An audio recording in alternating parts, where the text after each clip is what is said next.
সালাম ওয়ালাইকুম আলাইকুম। আসসালাম স্যার। স্যার ভালো আছেন? হ্যাঁ, আছি আলহামদুলিল্লাহ। আপনারা কেমন আছেন?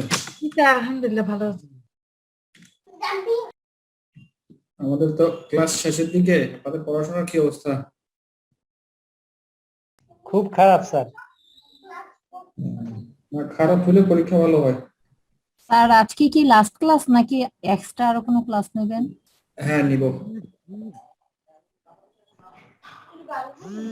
স্যার আপনি একটা কথা বলছিলেন স্যার জি। এর আগে, যে বলছিলেন যে প্রিপারেশন খুব ভালো কিন্তু পরীক্ষা দেওয়া হয় নাই। Recording in progress. পার্সোনালি আমার স্যার আমার ক্ষেত্রে সেটা হতে পারে স্যার। মানে প্রিপারেশন যা মোটামুটি নিচ্ছি, হয়তো পরীক্ষার সময় পরীক্ষা দেওয়া হবে না স্যার। পরীক্ষা না দেওয়াটা এটা কিন্তু রোগ। কথা বলছেন? আহ, মানে আমার একটা ভালো অভ্যাস ছিল হচ্ছে পরীক্ষা মিস করতাম না। পরীক্ষা মিস করলেই আপনার কিন্তু ওই যে ক্রিকেট ম্যাচে একটা কথা চালু আছে না, যে ক্যাচ মিস তো ম্যাচ মিস। জি স্যার। এখানেও পরীক্ষা মিস তো আপনার পাশ করাও মিস। পরীক্ষা দিলেন না, পাশ করার সুযোগ তো আর নিলেন না, হারাইলেন। তো এটা করা যাবে না। আমার এক বন্ধু আছে বুঝছেন, আমাদের সাথে পড়াশোনা করছে প্রায় দুইটা মনে সাবজেক্ট বাকি আজকে, দুই সাবজেক্ট বাকি আজকে প্রায় 12-13 বছর ধরে পরীক্ষা দেয় না, ইচ্ছে হলে যায়। এখন দেখেন, আপনি 18টা সাবজেক্ট পাশ করে ফেললেন, ওই দুই সাবজেক্টে আপনি ইরেগুলার হওয়ার কারণে, বা এক সাবজেক্ট। আমার জানা মতে আমাদের আরেক সিনিয়র ফ্রেন্ড, আমাদের 1 বছরের আগের ব্যাচের, উনি 1900 পাশ করছে সেই 2005-6 সালের দিকে। ওই 1900 রয়ে গেছে, এক সাবজেক্ট বাকি রয়ে গেছে, এই পরীক্ষা দেয় না, এইভাবে করে সময় কাটাচ্ছে আর কি। তো পরীক্ষা না দেওয়াটা একটা রোগ। স্যার মানে এই রোগ থেকে মুক্তি পেতে হবে। আপনার স্যার আগের যে লেকচার গুলো, স্লাইড গুলো ছিল, CBP, flexible budget, cash budget যেগুলো ছিল স্যার, যে এখন হচ্ছে ক্যাপিটাল বাজেটিং এ এসে দেখতেছি যে কোশ্চেন গুলো অনেক কমপ্লেক্সিটি বেশি স্যার, এবং অনেক গ্লাইডিং আপনাদেরকে গত ক্লাসে ক্যাপিটাল বাজেটিং আমি করাই নাই, কারণ এটা একটু অ্যাডভান্স লেভেলের হয়ে গেছে। এই লেভেলের প্রশ্ন আসলে আপনাদের জন্য একটু কঠিন হবে, আর সব সময় কঠিন প্রশ্ন হয় না। কথা বলছেন? আর প্রফেশনাল এক্সামে দেখা যায় যে মানে স্ট্যান্ডার্ড কোশ্চেন হবে, মাঝে মাঝে এক্সামিনার হয়তো ভুলে, অথবা মানে উনি মনে করতেছেন যে ম্যানেজমেন্ট অ্যাকাউন্টিং এর প্রশ্নের পত্র উনি রেডি করতেছেন, উনি ওনার মতো করে ফেললেন আর কি। সেই ক্ষেত্রে দেখা যাচ্ছে যে কি ওভার স্ট্যান্ডার্ড হয়ে যায়। ওভার স্ট্যান্ডার্ড এরকম হতে পারে, প্রফেশনাল এক্সামে আপনি পাবেন এরকম। আমি আমার ব্যক্তিগত জীবনের অভিজ্ঞতা বলি। অ্যাডভান্স ফিনান্সিয়াল অ্যাকাউন্টিং 2, এটা এখনো আছে, যারা ওল্ড সিলেবাসের পরীক্ষা দেয় তারা জানে। এবং আপনারা যে নতুন সিলেবাসে কনভার্ট হলে ওই সাবজেক্ট আবার পাবেন, অ্যাডভান্স ফিনান্সিয়াল অ্যাকাউন্টিং 2। পরীক্ষা হলে ঢুকলাম, গিয়ে দেখি যে 50 মার্ক আমি পারি, 50 মার্ক পারি না মানে আমি পারি না মানে সিলেবাসে নাই অথবা বইতে নাই। কথা বলছেন? আমি তো পূর্ণাঙ্গ প্রিপারেশন নিয়ে গেলাম, 50 মার্ক আমার আয়ত্তের মধ্যে আছে, বাকি 50 মার্ক নাই। প্রথম 15 মিনিট বসে আছি, কি করব বুঝতেছি না। চিন্তা করছি যে বের হয়ে যাব। আমার পাশে এক বন্ধু বলতেছে যে না, বের হওয়া যাবে না, আইসিএম এতে তুমি পাস করো ফেল করো, আইসিএম এর কিছু যাবে আসবে না। তো তুমি পাস করো, পাস করলে তোমার কিছু যাবে আসবে, আর ফেল করলেও তুমি ক্ষতিগ্রস্ত হবে, আর কেউ ক্ষতিগ্রস্ত হবে না। সো ওই চিন্তা মাথা থেকে বাদ দিয়ে পরীক্ষার হলে কনসেন্ট্রেট করো। তো আমি বন্ধুর কথা শুনলাম, যে না ঠিক আছে, ও তো ভালো কথা বলছে।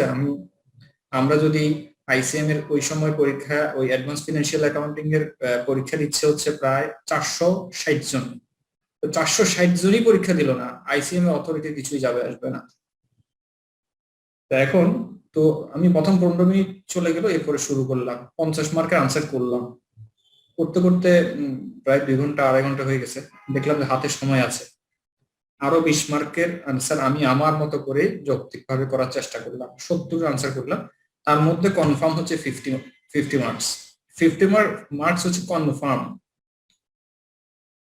তো পরীক্ষা দেওয়ার পর আমার খুব খারাপ লাগছে যে কি পরীক্ষা দিব, এইরকম হলে তো কেমনে পরীক্ষা দিব। আইসিএম এর কয়েকজনের সাথে যোগাযোগ করলাম, সিনিয়রদের সাথে যোগাযোগ করলাম, এরকম কিন্তু কোনো কাজ হয়নি। পরীক্ষার রেজাল্ট দিল, 460 জন পরীক্ষার্থীর মধ্যে 5 জন পাশ করছে, তার মধ্যে আমি একজন। তো আমি যদি ওই পরীক্ষার হল থেকে বের হয়ে যেতাম, প্রিপারেশন হচ্ছে না, প্রশ্ন এরকম কেন হচ্ছে, এই হচ্ছে, এত কথা বলে লাভ নাই, কোনো কিছু তো কোনো কাজে আসবে না। আপনি আপনার প্রিপারেশন নিতে হবে, প্রিপারেশন 100% নিয়ে যদি কমনও না পান, কোনো কিছুই প্রবলেম হয়, পরীক্ষার হলে কনসেন্ট্রেট করতে হবে, বাকি সব ভুলে যেতে হবে। ভুলে গিয়ে পরীক্ষা ঠিক মতো দিয়ে আসবেন, তারপরে পাশ করে যাবেন। এবং পরে আমি খবর নিলাম যে অ্যাডভান্স ফিনান্সিয়াল অ্যাকাউন্টিং 2 একটা মানে সিরিয়াস একটা সাবজেক্ট, সিনিয়র মানে ফাইনাল লেভেলের সাবজেক্ট, এখানে আমি পাশ করলাম কিভাবে? বললো যে আইসিএমএ তে কিন্তু আপনি 55 পেলে আপনার 55 অথবা 60 ভেরি করে, এইরকম মার্কস পেলে আপনি পাশ করার কথা। কিন্তু দেখা গেল যে 400 পরীক্ষা দিল, কেউ এই ক্যাটাগরির মধ্যে আসতেছে না, তখন দেখা যায় যে 5 মার্ক বাড়ে কমে। কথা বলছেন? মানে স্টুডেন্টদেরকে পাশ করাইতে চায়, অথরিটি চায় যে স্টুডেন্ট পাশ করুক। এক্সামিনার যখন এই প্রশ্নপত্র সেট করে তখন 100% তিনিও কনসেন্ট্রেট করতে পারেন না, যতক্ষণ সময় দিয়ে কনসেন্ট্রেট করে প্রশ্নটা প্রিপেয়ার করবো ওই সময় হয়তো দিতে পারেন না। এই কারণেও হয়। সো আপনি 10টা এক্সাম দিয়ে অথবা 15টা এক্সাম দিয়ে আপনি আইসিএমএ পাশ করবেন, তার মধ্যে একটা দুইটা খারাপ সময় যাবে। আমাদের এই যে 2016 সাল 17 সালে যে স্টুডেন্ট গুলো ভর্তি হলো, সিরিয়াসলি পড়াশোনা করছে, এরা সবাই এখন পাশ করে চলে যাচ্ছে। এই গত পরীক্ষায় বেশ ভালো কোয়ান্টিটি পাশ করলো, মনে হয় 37 জন পাশ করলো। এর আগের পরীক্ষায় 52 না 53 জন পাশ করলো। তাহলে পাশ করতেছি কেমনে? স্যার আমরা তাইলে আমাদের রিলেটেড টপিকসে আসি, কি বলেন? স্যার এই সাবজেক্টে মানে স্যার আমি মাত্র বেশি না 3টা 4টা কোশ্চেন দেখলাম স্যার এই চ্যাপ্টারটায় স্যার। জি, আউলে ফেলছি স্যার, কখন ডিসকাউন্টিং বসাবো, কখন প্রেজেন্ট ভ্যালু বসাবো, কখন স্যার এরকম আওলাইতে থাকবেন, একটা সময় ঠিক হয়ে যাবে। চিন্তা করার প্রেজেন্ট কোনো ভ্যালু। কারণ নাই। একটু সময় দেন, রিল্যাক্স করেন, চিন্তা না করে রিল্যাক্স করতে থাকেন, আস্তে আস্তে বুঝে যাবেন। আর আপনি 100% সিলেবাস আপনার আয়ত্ত থাকবে, এটাও আপনার চিন্তা করার দরকার না। আপনি 100তে 100 আনসার করবেন কেন? আপনি 100তে 70 আনসার করে আসবেন, 50 আনসার করবেন।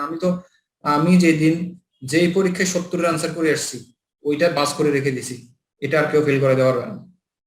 70 আনসার করছি মানে এখানে কেমনে কেউ হাত দিবে? আপনার কনফিডেন্স ওই লেভেলে আসতে হবে। থিওরি পরীক্ষায় 60 70 কোন রকম আনসার করে আসতে পারলে দেওয়া তালি দিয়ে ফেলছি, শেষ। ওই বইপত্র সব সিন্ধুকে ফাটাই দিছি, আর কোনো আর দিকে তাকাবো না। এক্সামিনার কেমনে খাতা কাটবে? এক্সামিনার কেমনে আমার প্রশ্ন কাটবে? স্যার আপনার ভালো কনফিডেন্স ছিল, আর ভালো লাগলো স্যার আপনার অনুপ্রেরণামূলক কথা। না না না, এটা আমার ফাউন্ডেশন লেভেল থেকে ছিল। ফাউন্ডেশন লেভেলে আমি আইসা যেদিন পরীক্ষা দিতাম, পরীক্ষা দিয়ে আইসা আমার দেখতাম যে আমি নিজেকে নিজে অ্যাসেস করতাম কত পাবো। যখন দেখতাম যে থিওরিটিক্যাল আমি 50 পেয়ে গেছি, যাও বাবা গুড বাই। এবং আপনাদেরকে বলি, কোনোদিন থিওরিটিক্যাল সাবজেক্ট আমাকে 2বার পরীক্ষা দিতে হয়নি। থিওরিটিক্যালি কোনো সাবজেক্ট 2বার পরীক্ষা দিতে হয়নি। অঙ্ক পরীক্ষা দিতে হয়েছে 2বার 4বার 5বার 7বার পরীক্ষা দিতে হয়েছে, কিন্তু থিওরিটিক্যাল লাগে না। 60 মার্ক 70 মার্ক আনসার করে আসবো, কেমনে এক্সামিনার আপনার এখানে হাত দিবে? আনসার লিখবো শর্ট, তিন তিন তিন 3 লাইন 4 লাইন 5 লাইনের ভিতরে আনসার শেষ। এত কথা লিখে লাভ আছে? স্যার মানে কনসেপ্টটা ক্লিয়ার রাখতে হবে স্যার আমাদের, যাতে ওই জি, জি। কনসেপ্টটা সুন্দর করে লেখা যায় স্যার। জি thank you sir, sir. Thank you. Dhiresh ji বলেন। স্যার স্যার ওই যে গত ক্লাসে অবশ্য স্যার আমি করতে পারিনি স্যার, ওই যে ক্যাপিটাল বাজেটিং এর যে আপনি স্যার যেটা শেয়ার করছেন স্যার ইয়েতে, এখানে স্যার অঙ্কগুলো দেখতেছিলাম স্যার, এখানে শুধু এনপিভি অথবা প্রেজেন্ট ভ্যালু অঙ্কগুলো স্যার এখানে হয়েছে স্যার। এখানে ইয়েটা পেব্যাক পিরিয়ড অথবা আইআর এর যে অঙ্কগুলো এগুলো কি স্যার আসে নাই আর কি, আসে আইআরআরটা আসছে একটা, একবার দেখলাম আইআরআর ওই যে শর্টকাট মানে সহজ নিয়মে যেটা ছিল সেটা আসছে আর কি। স্যার তাহলে কি প্রেজেন্ট ভ্যালু অঙ্কগুলো স্যার দেখলেই হবে স্যার? আপনারা তিনটাই করবেন। আমরা তো যারা মাস্টার্স করে এসেছি, অ্যাকাউন্টিং এ যারা মাস্টার্স করে এসেছি অথবা ম্যানেজমেন্টে যারা মাস্টার্স করে এসেছি, তারা কিন্তু এই ক্যাপিটাল বাজেটিং এর অঙ্কগুলো পারেন। ওই মাস্টার্স লেভেলে যতটুকু পারেন ওইটুকু যদি মাথায় থাকে, আপনার এখানে সমস্যা হবে না।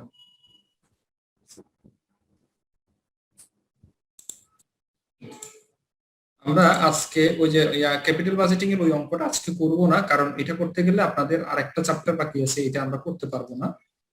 তো আমরা আজকে জব অর্ডার কস্টিংটা করব। জব অর্ডার কস্টিং করলে আমাদের সিলেবাসের যে চ্যাপ্টার গুলো আছে সেগুলো করা হয়ে যাবে। আদারওয়াইজ এটা না করলে আপনারাও বলবেন যে স্যার সিলেবাসটা তো কমপ্লিট হয়নি। তা আজকের এই চ্যাপ্টার দিয়ে আমার সিলেবাস কমপ্লিট হবে, এবং এরপরে আমি আরো এক্সট্রা ক্লাস নিব ইনশাআল্লাহ। তখন কি স্যার এই অঙ্কটা করবো স্যার? এই অঙ্কটা দেখছিলাম একটু হ্যাঁ হ্যাঁ, স্যার, দেখলে আমি করাবো, অসুবিধা না। আপনারা একটু দেখে নিলে ওইটা করতে, আপনারা দেখে নিলে আমার সময় লাগবে অত 20-25 মিনিট। আর যদি না দেখে থাকেন, বুঝাইয়ে করতে করতে সময় লাগবে 1 ঘন্টা। তো বেটার হয় আপনারা যদি দেখে ফেলেন। আর আমাদের কি স্যার গত লাস্ট ক্লাসের সিলেবাস কি শেষ? আর ওইখানে যে কিছু ছিল ফেলে দিব, কিছু নতুন নিব স্যার, ওগুলো কি বাদ দিয়ে স্যার? কোনগুলো ফেলে দিব? আপনার স্লাইড দেখলাম স্যার, যে cost approach, least cost approach এর কিছু, টোটাল কস্ট অ্যাপ্রোচ দেখলাম স্যার এখানে স্লাইড। কোনটাতে, কোন চ্যাপ্টারে? এই চ্যাপ্টার 14 এ স্যার, এই যে ক্যাপিটাল বাজেটিং এ স্যার, আপনার এই যে না, আপনি সিলেবাসের সাথে মিল রেখে পড়বেন আর কি। আমার তো এখানে হয়তো বেশি কিছু থাকবে, সবগুলো আপনার পড়ার দরকার নেই। ও তার মানে স্যার আর পড়ে ফেলতে পারলে তো ভালো। আর এটা থেকে তো মাপ পাবেন না, ক্যাপিটাল বাজেটিং থেকে তো মাপ পাওয়ার সুযোগ নাই। এটা আপনি যখন ফিনান্সিয়াল ম্যানেজমেন্ট করবেন সেখানেও একই জিনিস, সেম, এক বিন্দুও কোনো ভুল নেই, মানে পার্থক্য নেই। আপনি ক্যাপিটাল বাজেটিং এর এটা যখন ফিনান্সিয়াল ম্যানেজমেন্টে করবেন, সেম জিনিস, কোনো পার্থক্য নাই। তাহলে এই জিনিসটা মাপ পাওয়ার কোথাও সুযোগ নাই। যদি এমন হতো যে আপনি এখন একটু বাদ দিয়ে গেলেন, পরে এটা থেকে মাপ পেয়ে যাবেন, সুযোগ নাই। স্যার এই ক্ষেত্রে কি আমি একটা প্রশ্ন করতে পারি স্যার? জি স্যার। স্যার এই আপনার এই শীটের 49 নম্বর স্লাইডে একটা অঙ্ক ছিল স্যার, ইনক্রিমেন্টাল কস্ট অ্যাপ্রোচের স্যার। আমি দেখিনি ভাই, আপনি বুঝে গেছি সেখানে কি ছিল, দেখিনি। ওইখানে মানে একটা জিনিস ছিল স্যার, হুম। আমার কাছে মনে হচ্ছে স্যার এটা আউটফ্লোতে, আউটফ্লোর ক্ষেত্রে স্যার, কিন্তু আচ্ছা ঠিক আছে, পরে শেয়ার করেন। আমরা আগে নিজেরগুলো আগে শেষ করিনি। আপনি ওটা নিজে আবার ট্রাই করেন বোঝার জন্য। না বুঝলে তো আমি আছি। জি স্যার। আমরা জব অর্ডার কস্টিং স্যার, এটা কোন এটা স্যার? গ্যারিসনের বইয়ের ভিতরে sir, calculating unit product chapter 3 chapter 3তেও থাকতে পারে, অথবা নতুন বইতে চ্যাপ্টার ক্রোনোলজি চেঞ্জ হতে পারে। চ্যাপ্টার 3 তে cash cost flows and external reporting হতে পারে। আপনি নতুন, আমি স্যার গ্যারিসনের বইয়ের কথা বলছি স্যার, গ্যারিসনের বইতে। আচ্ছা, গ্যারিসনের বইতে আমি এখনো দেখতেছি, এখনো চ্যাপ্টার 3 তো আছে, লেটেস্ট 15th এডিশন আমি দেখতেছি। জব অর্ডার কস্টিং হচ্ছে চ্যাপ্টার 3। হ্যাঁ, চ্যাপ্টার 3 তে জব অর্ডার কস্টিং দেখতে পাচ্ছি। আপনার কি পরিবর্তন আছে সেখানে কোথাও? স্যার এখানে চ্যাপ্টার 2 তেও স্যার হচ্ছে জব অর্ডার কস্টিং আছে, কিন্তু থাকুক না, আপনি যেখানে আছেন, যেভাবে আছেন, কনসেপ্ট সেম, চ্যাপ্টার সেম, আমার টপিকসও সেম। যেখানে থাকুক, 1 এ থাকুক, 2 এ থাকুক। এখানে স্যার দুইটা চ্যাপ্টারে জব অর্ডার কস্টিং, একটা ক্যালকুলেটিং ইউনিট প্রোডাক্ট কস্ট আর একটা cash cost flow and external reporting. আমরা এক্স্যাক্টলি কোনটা সেটা জানতে চাচ্ছিলাম স্যার। আমি ওটা দেখিনি তো।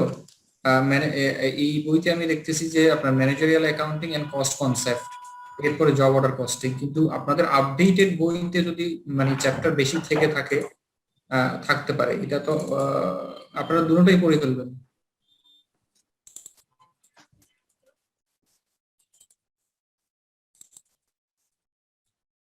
ওইটা কততম addition?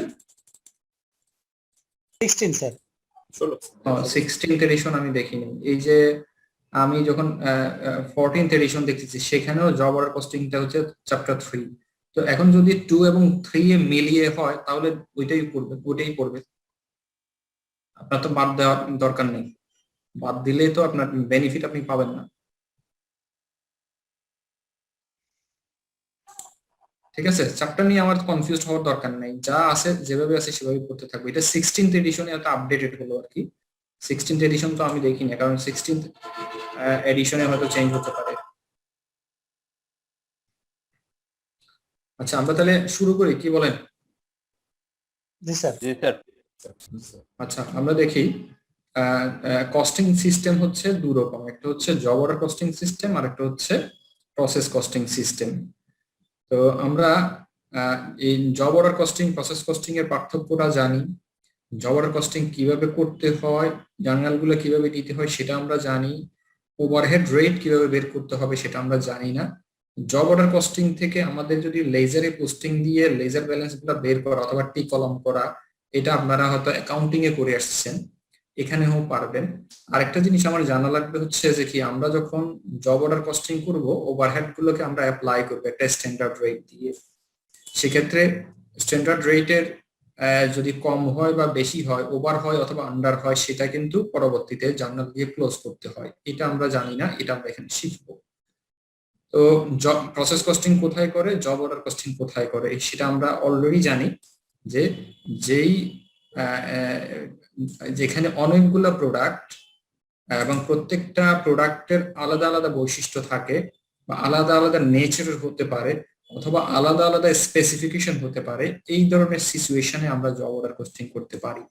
Many different products are produced each period, এই ধরনের সিচুয়েশনে আমরা জব অর্ডার কস্টিং করতে পারি।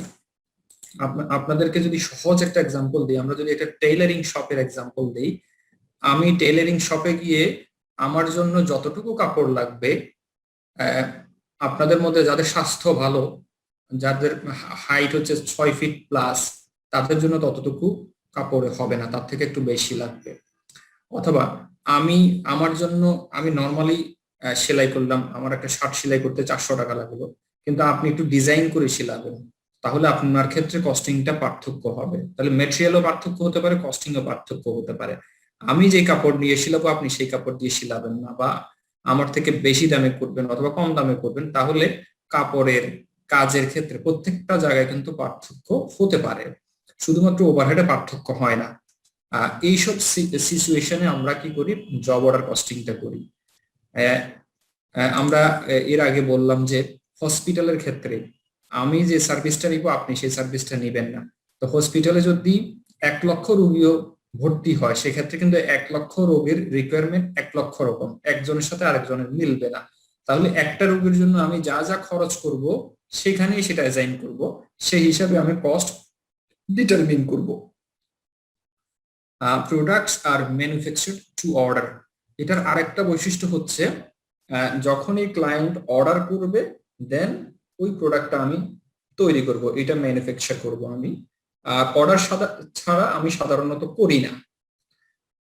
Cost are traced and allocated to jobs, যেই জবের জন্য যে কস্টটা সেটা আলাদাভাবে ট্রেস করা হবে অথবা অ্যালোকেট করা হবে কিছু কস্ট।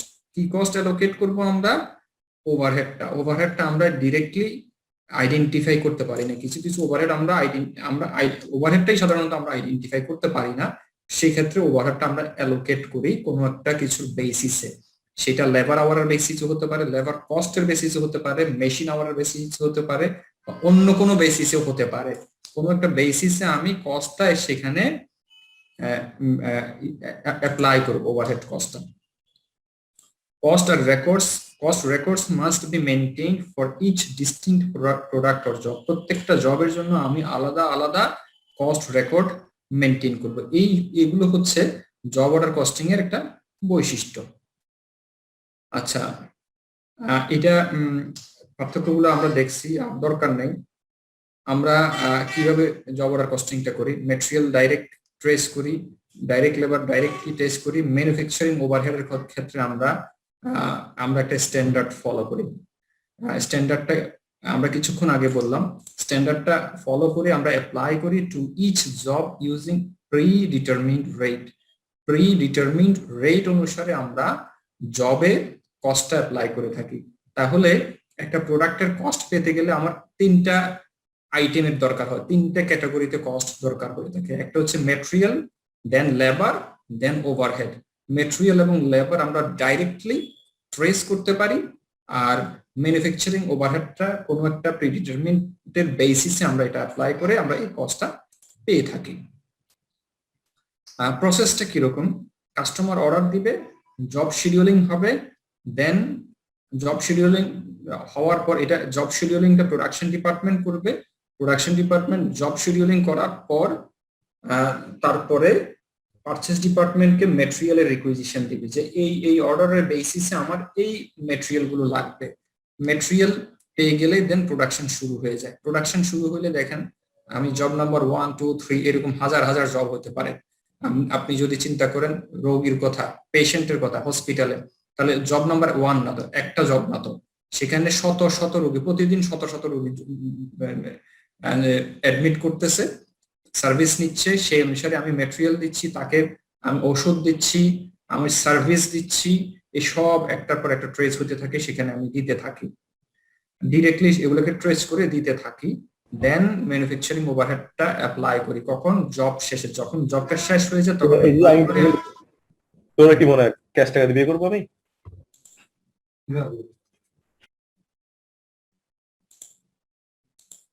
আচ্ছা, এইভাবে করে আমরা কস্টটা পেয়ে থাকি। এই কস্টিং সিস্টেমটাই আমরা ফলো করে থাকি। জব অর্ডার কস্টিং এর অ্যাকাউন্টিং কিভাবে করতে হয় সেটা আমরা জানবো।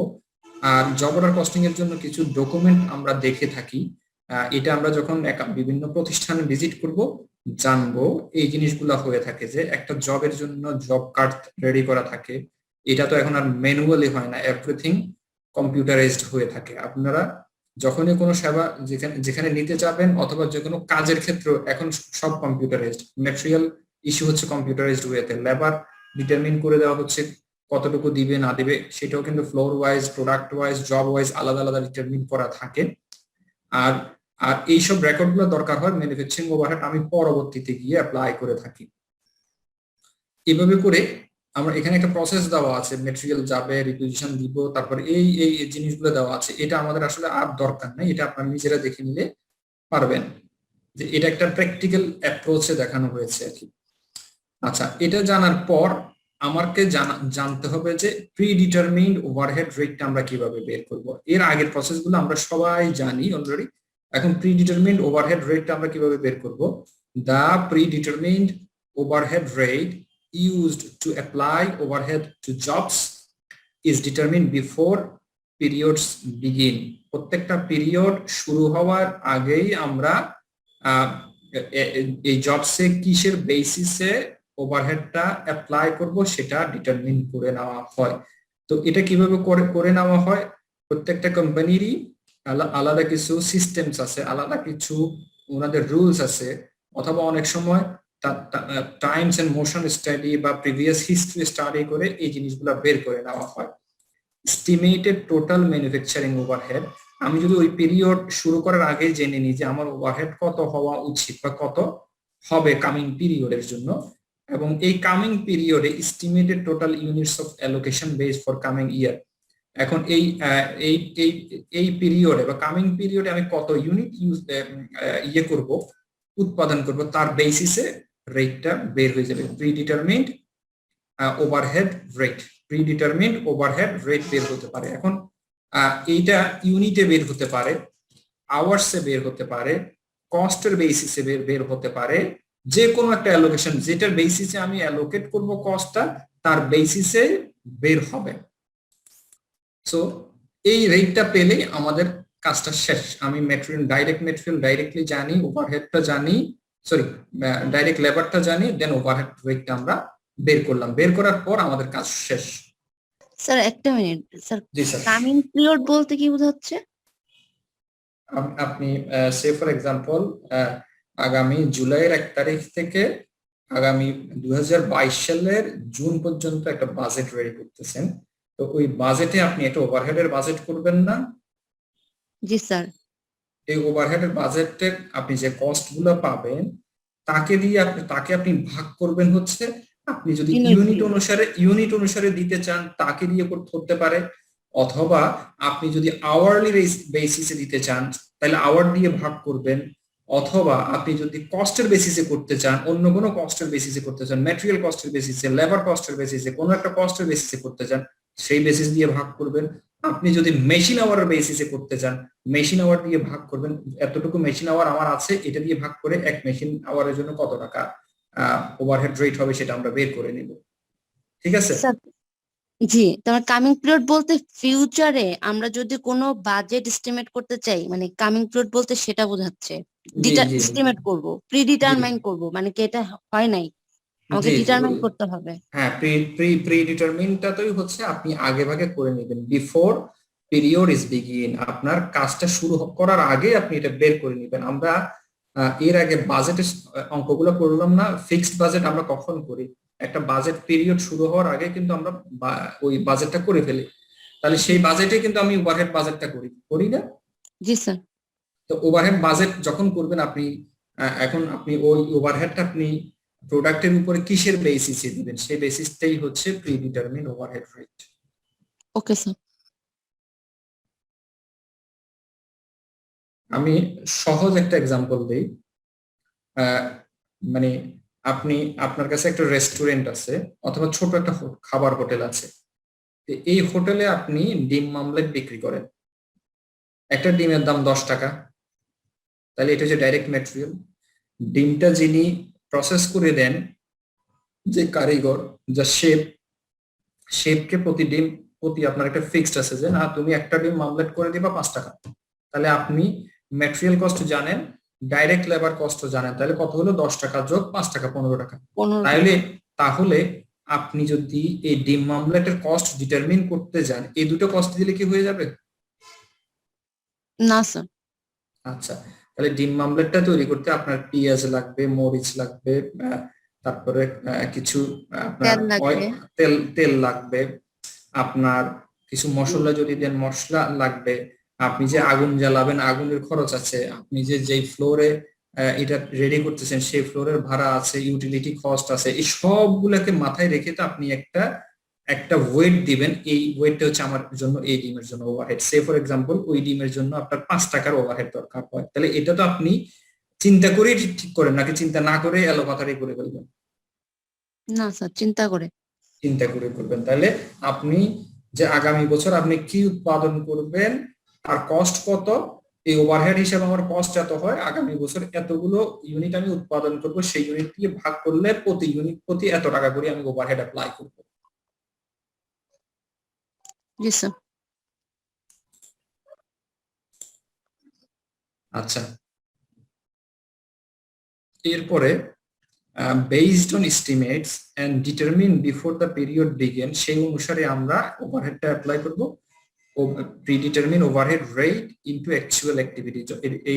এই অ্যাকচুয়াল অ্যাক্টিভিটি হতে পারে কস্ট, এটার কস্ট ড্রাইভার হতে পারে unit, labour hours, machine hours, অথবা অন্য যে বেসিসে আমি করে থাকি সেই বেসিসে হতে পারে, পার্সেন্টেজ আকারে হতে পারে। ঠিক আছে, যদি এমন বলে থাকে যে লেবার কস্ট যা হবে তার 60% হচ্ছে ওভারহেড কস্ট, আমরা এর আগে প্রসেস কস্টিং এর একটা অঙ্কে দেখলাম যে আমার যদি 100 টাকার লেবার কস্ট হয়ে থাকে তাহলে 60% ওভারহেড কস্ট, তার মানে ওনারা পার্সেন্টেজে রূপান্তর করেছেন, করেই এই অঙ্কটা করেছেন। তাহলে এই ডিটারমিনেশনটা সেখানে রেটে থাকে না, পার্সেন্টেজে চলে গেছে। Sir sir sir cost driver বলতে আসলে কি বোঝায়? যে যার মাধ্যমে আপনি কস্টটাকে ড্রাইভ করান, যার মাধ্যমে আপনি কস্টকে ড্রাইভ করান তিনি হচ্ছেন কস্ট ড্রাইভার। আপনার একটা গাড়ি আছে, ড্রাইভারটাকে ওই ভদ্রলোক যিনি চালান তিনি, তাই না? তা আপনার এখানে কস্টটাকে আমি ড্রাইভ করাবো হচ্ছে ইউনিটের বেসিসে, ড্রাইভ করাতে পারে আওয়ার্স এর বেসিসে, ড্রাইভ করাইতে পারে মেশিন আওয়ার্স এর বেসিসে, এই জন্য বলা হয় কস্ট ড্রাইভার। যাকে দিয়ে আমি ড্রাইভ করাবো কাকে দিয়ে? অমুকরে দিয়ে, সমুকরে দিয়ে। ঠিক আছে, স্যার বুঝতে পারছি। সহজ ভাষা। Thank you sir. আমরা এখানে কিছু এস্টিমেট দিছে, এগুলা দরকার না, এগুলা স্যার মানে কি কস্টের ক্ষেত্রে যেগুলো ইনফ্লুয়েন্সিয়াল, যার মাধ্যমে আপনি তাকে কস্টটা অ্যাপ্লাই করাবেন, যার মাধ্যমে, ইউনিটের মাধ্যম হতে পারে, আওয়ার্স এর মাধ্যমে আপনি বেসিসে, আমরা বলতাম আগে বেসিস না বলে এখানে বলতেছেন কস্ট ড্রাইভার, এটার বেসিসে আমি কস্টটাকে ড্রাইভ করাচ্ছি, তার মাধ্যমে তাকে দিচ্ছি। স্যার আপনার স্লাইড তো দেখা যাচ্ছে না। দেখা যাচ্ছে। আমরা তো দেখতে পাচ্ছি। এখানে পুরো ব্ল্যাঙ্ক আসছে। মেবি আপনার নেটওয়ার্কের প্রবলেম আছে। মোবাইল থেকে দেখতেছেন মনে হয়, নাকি আপনি একটু এদিক সেদিক স্লাইড এদিক সেদিক হয়ে গেল। মানে না আবার ঢোকেন তাহলে। নেটওয়ার্ক স্লো হতে পারে উনার, মাঝখানে আমার হয়েছিল স্যার। স্লো হলে এরকম হয়। আচ্ছা ঠিক আছে, আমরা আর আলোচনা না করি, উনি লিভ করে আবার জয়েন করে দেখতে পারেন, অথবা উনি কম্পিউটারে বসলে আসলে বেটার হয় আর কি, পড়াশোনা কম্পিউটারে করতে পারলে বেটার। আচ্ছা আমরা স্যার বলেন। কস্ট ড্রাইভারের আরেকটা উদাহরণ দিলে স্যার ভালো হতো স্যার। কস্ট ড্রাইভারের আরো উদাহরণ দিতে গেলে ইয়েতে যেতে হবে আপনারা। হ্যাঁ স্যার কস্ট ড্রাইভারকে আমরা এটাকে বলতে পারি মানে যেটার মাধ্যমে কস্টটা কমতে পারে বাড়তে পারে, মানে যেটা কস্টকে কষ্ট কমবে না, মানে যার মাধ্যমে কস্টটাকে আপনি তাকে ইনপুট হিসেবে দিতে পারেন, যার মাধ্যমে আপনি, আমরা কিছুক্ষণ আগে একটা ডিমের এক্সাম্পল দিলাম, তা সেখানে কস্টের বেসিস হতে পারে এইটা যে আপনি ডিম মামলেটটা 20 টাকা বিক্রি করবেন, তাহলে এখানে কোনো মাধ্যমে দিবেন না, আপনি দিবেন যে হচ্ছে ওই কারিগরকে 5 টাকা দিলে ওকে 2 টাকা দিবেন, তাহলে কারিগরের আওয়ার অনুসারে আপনি কস্টটাকে সেখানে ইম্পোজ করতেছেন। আপনি ইউনিট হিসেবে করতে পারেন। আবার কিছু আমরা এর আগে একটা এক্সাম্পল দেখলাম যে লেবার কস্ট যা হবে তার বেসিসে 60% হিসেবে দেওয়া হয়, তাহলে কস্টটাকে আমি ওভারহেড কস্টটাকে আমি ড্রাইভ করাচ্ছি লেবার কস্টের বেসিসে, লেবার আওয়ারের বেসিসে হতে পারে, মেশিন আওয়ারের বেসিসে হতে পারে, কিসের বেসিসে আমি কস্টটাকে সেখানে ড্রাইভ করাইতেছি। কথা বুঝছেন?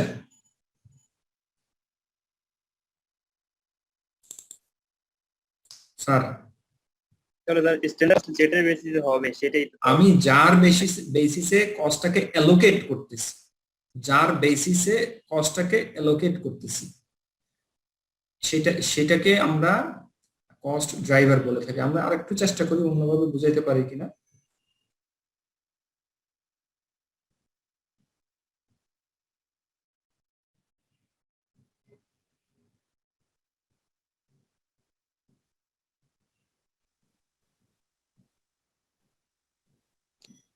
স্যার যেমন আমরা সাপোজ কেক কিনি পাউন্ড হিসেবে, তাহলে এখানে পাউন্ড হচ্ছে কস্ট ড্রাইভার, আলু কিনে কেজি হিসেবে, কেজি হচ্ছে কস্ট ড্রাইভার, এরকমই তো? না না না না না, তার মানে আমরা হচ্ছে আরেকটু ওয়েট করেন, একটা মিনিট ওয়েট করেন।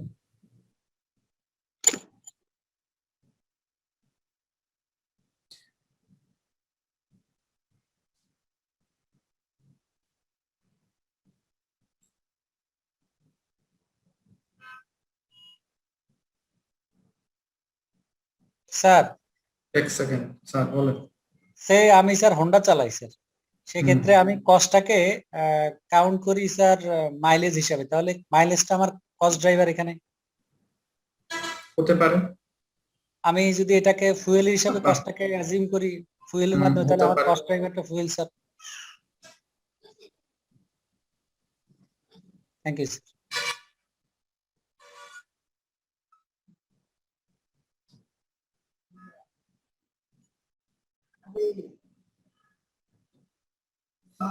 আমি পাচ্ছি না, তারপর আপনাদেরকে আরেকটা জিনিস দেখাই। যেমন ওভারহেড কস্ট যখন হয়, এই কস্ট গুলো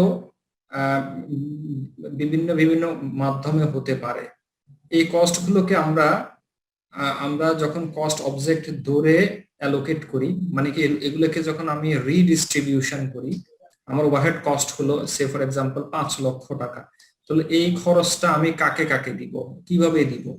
এখন কোনো একটা প্রোডাক্ট আছে যে তিনি অর্ডার অনুসারে কস্ট বেশি নিলেন, কেউ কাস্টমারের সার্ভিসের জন্য বেশি খরচ নিলেন, তাহলে এই বেসিসটা আমি জেনে নিব, জেনে নিয়ে দেন আমি ওই হিসেবে ভাগ করব। আমি এখানে ওইটার আসলে ভালো এক্সাম্পল পাচ্ছি না, আরো একটা এক্সাম্পল আমি আপনাদেরকে বলি। একটা হসপিটালের ওভারহেড কস্ট গুলো কিসের বেসিসে দেওয়া হবে বলেন তো? রোগীর অনুপাতে দেওয়া হবে। রোগীর বেসিসে। আপনি একটা হসপিটালে 1 মাসে 1 লক্ষ রোগীকে সাপোর্ট দেন, সার্ভিস দেন, তাহলে রোগীর বেসিসে দিতে পারেন, ঠিক আছে?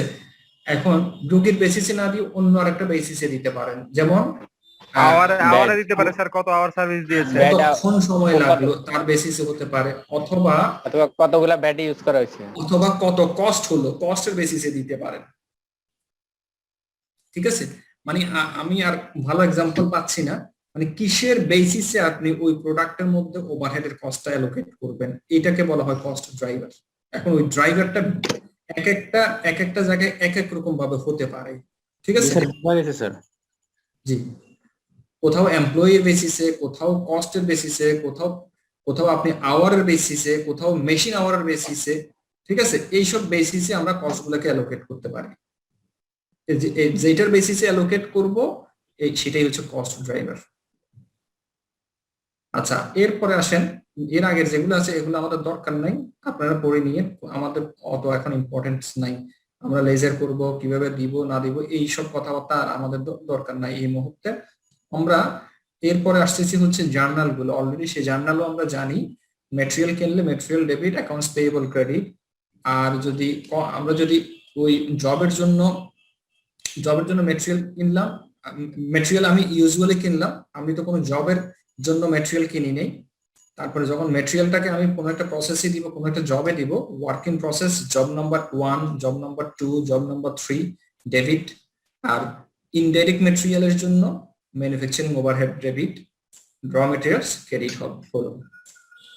এটা আমাদের জানা। এরপরে লেবার যখন আমি ইনকার্ট করবে, তাহলে working process job number specific জানা থাকবে আমার। তাহলে working process job number 1, job number 2 যাই থাকুক না কেন তার ডেবিট। ম্যানুফ্যাকচারিং ওভারহেড ইনডাইরেক্ট লেবারের জন্য ক্রেডিট হবে, যেহেতু আমি আইডেন্টিফাই করতে পারতেছি না। স্যালারি এন্ড ওয়েজেস পেয়েবল হতে পারে অথবা ক্যাশ ক্রেডিট হতে পারে, যদি ক্যাশ পেমেন্ট করে দেই আমি।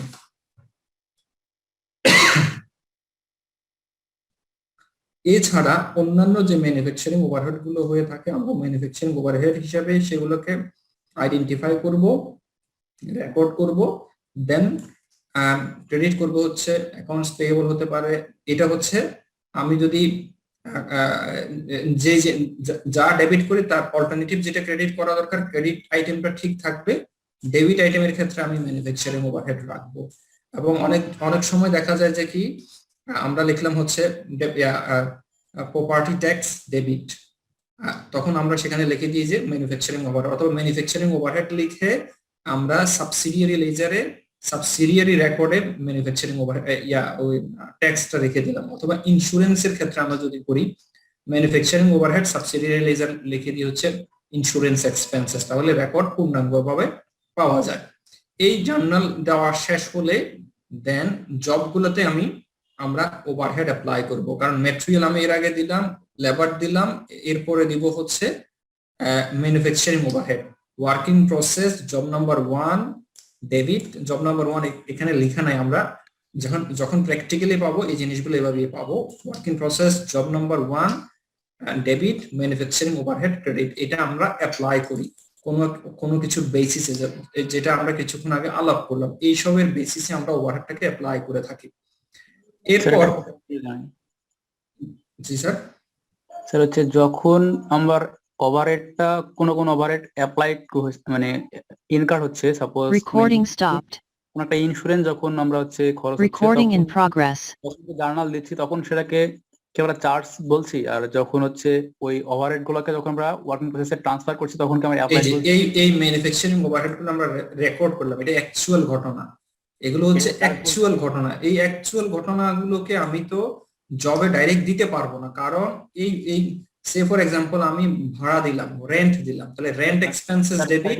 স্যার মানে আর প্রশ্নটা ছিল হচ্ছে এই যখন আমি হচ্ছে এই আগে জার্নাল স্যার ব্যাক করেন স্যার, এখানে এই যখন জার্নাল দিচ্ছি তখন মানে কোন বইতে লেখা আছে যে চার্জ করছে তখন ওভারহেড গুলা, মানে যখন রেকর্ড করা হলো, যেহেতু ওভারহেডের ঘটনা ঘটলো, আর ওভারহেড গুলো যখন ইনকার্ড করলো তখন আমি রেকর্ড করলাম স্যার। আর যখন হচ্ছে ওয়ার্কিং প্রসেসে ট্রান্সফার করছে তখন লেখা আছে স্যার যে ওভারহেড অ্যাপ্লাইড, মানে যখন ইনকার্ড হচ্ছে তখন আমরা যখন যে জার্নাল দিচ্ছি তখন সেটাকে বলছে চার্জ, আর হচ্ছে যখন ট্রান্সফার করছি ওয়ার্কিং প্রসেসে তখন বলছে হচ্ছে অ্যাপ্লাইড। মানে এটা কি আমি যখন চার্জ করতেছি তখন অ্যাপ্লাই লেখা হচ্ছে, ঠিক আছে তো? না স্যার, মানে চার্জ বললে যে এই জার্নালটা দিচ্ছে জি, আর যখন অ্যাপ্লাইড বলছে তখন হচ্ছে এই ওভারহেডটাকে ওয়ার্কিং প্রসেসে ট্রান্সফার করছে, মানে চার্জ আর অ্যাপ্লাইড কি এরকম ডিফারেন্স? আমি বুঝি নাই, মানে আপনি বলছেন চার্জ যখন লেখা হচ্ছে তখন এই জার্নালটা হচ্ছে, জি ঠিক আছে? চার্জ করতেছেন অথবা আপনি ওভারহেড গুলোকে রেকর্ড করতেছেন, ওভারহেডের ঘটনা ঘটতেছে আপনি রেকর্ড করতেছেন, আর এখানে এসে আপনি ওভারহেডটাকে নির্দিষ্ট একটা জবের মধ্যে অ্যাসাইন করতেছেন, অ্যাপ্লাই করতেছেন, তার উপরে আপনি চড়াও হচ্ছেন, তাকে আপনি দিয়ে দিচ্ছেন তুমি আমার এই ওভারহেড 1 লক্ষ টাকা, তো আমি 10টা জব করলাম, তার মানে 10,000 টাকার ওভারহেড তুমি ভাগিদার, সেই জবকে আমি দিয়ে দিলাম। জি স্যার, থ্যাংক ইউ স্যার, বুঝতে পারছি। তাকে দিলাম, প্রসেসকে দিলাম, যখন প্রসেসকে দিই প্রসেস আমার অ্যাসেট, প্রসেস ডেবিট হতে থাকে, যখন কোনো কিছু রিসিভ করে ডেবিট হয়। আর ম্যানুফ্যাকচারিং ওভারহেড আমি ক্রেডিট করলাম কেন? ম্যানুফ্যাকচারিং ওভারহেডটাকে আমি আস্তে আস্তে ক্লোজ করব, ঠিক আছে? আমি অ্যাপ্লাই করতে করতে এটাকে ম্যানুফ্যাকচারিং ওভারহেড গুলোকে ক্লোজ করে দিব।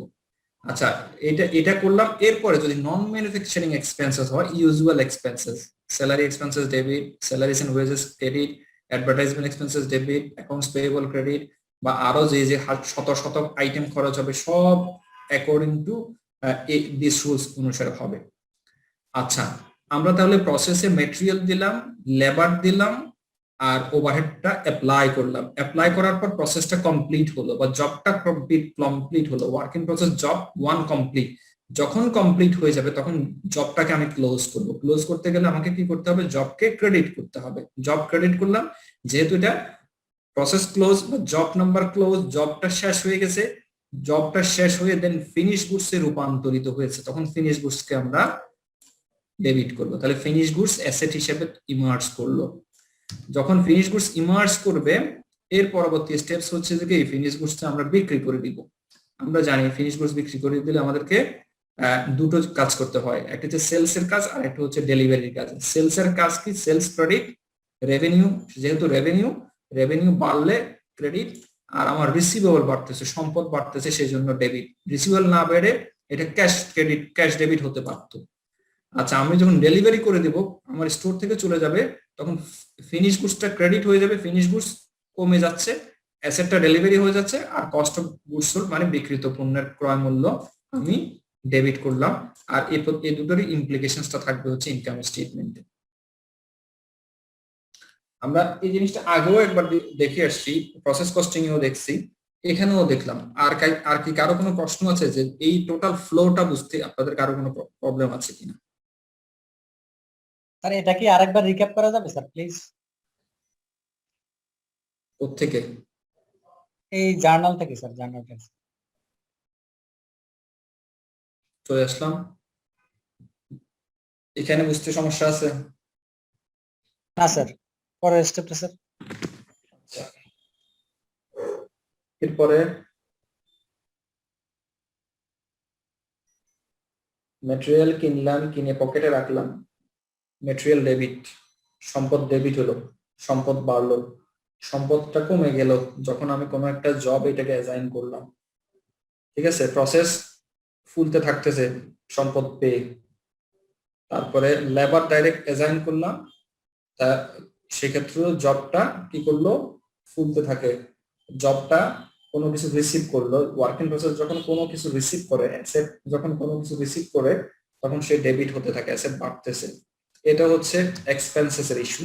আমি এক্সপেন্সেস গুলো, ম্যানুফ্যাকচারিং এক্সপেন্সেস গুলোকে ওভারহেড হিসেবে আলাদা আইডেন্টিফাই করে রাখবো। এখন এইরকম ঘটনা নাও হতে পারে, আপনি সে ফর এক্সাম্পল ইন্স্যুরেন্স, আমরা কি জার্নাল দিয়ে রাখতে পারি? আমরা প্র্যাকটিক্যালি করি কি ইন্স্যুরেন্স এক্সপেন্সেস ডেবিট, এটা কার কোডে থাকে? ওভারহেডের কোডে, ফ্যাক্টরি ওভারহেডের কোডে থাকে। ফ্যাক্টরি ওভারহেড এবং সাবসিডিয়ারি লেজারে থাকে হচ্ছে ইন্স্যুরেন্স এক্সপেন্সেস।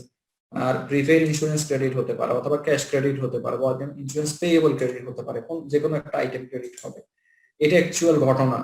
এর আগের দুটো ঘটনা ছিল, আমি প্রসেসে ম্যাটেরিয়াল দিলাম, প্রসেসে লেবারকে অ্যাসাইন করলাম, এন্ড দেন প্রসেসকে আমি ম্যানুফ্যাকচারিং ওভারহেডটা অ্যাসাইন করে দিচ্ছি, অ্যাপ্লাই করে দিচ্ছি, অথবা তাকে আমি আইডেন্টিফাই করে দিচ্ছি যে ম্যানুফ্যাকচারিং ওভারহেডের এই অংশটুকু তুমি নিয়ে যাবা, দিয়ে দিলাম, শেষ, প্রসেস কমপ্লিট। আর এগুলো তো হচ্ছে ইউজুয়াল জার্নাল। আর যখন প্রসেস শেষ হবে, process credit, finish goods debit, finish goods এ রূপান্তরিত হলো প্রসেস, ফিনিশ গুডস অ্যাসেটে রূপান্তরিত হলো। যখন অ্যাসেটটাকে আমি বিক্রি করে দিব, finish goods credit, cost of goods sold debit. আর সেলস এর জন্য আরেকটা জার্নাল হচ্ছে সেলস ক্রেডিট, অ্যাকাউন্টস রিসিভেবল অথবা cash debit. Thank you. Recap করা হয়েছে? জি স্যার। আচ্ছা, তাহলে আমরা প্রসেসের ফ্লোটা বুঝে গেলাম, শেষ, আমাদের কাজ শেষ। আমরা এবার জব কস্টিং পারি, জার্নাল গুলো পারি। আপনারা যদি জার্নালে আপনাদের যদি কোনো গ্যাপ থেকে থাকে, যে ফিনান্সিয়াল অ্যাকাউন্টিং হোক অথবা ম্যানেজমেন্ট অ্যাকাউন্টিং হোক, সেক্ষেত্রে কিন্তু আপনারা প্রবলেমে পড়বেন, পরবর্তী লাইনগুলোতে আপনারা প্রবলেমে পড়বেন, পরবর্তী স্টেপসে কিন্তু আপনাদের ঝামেলা হবে।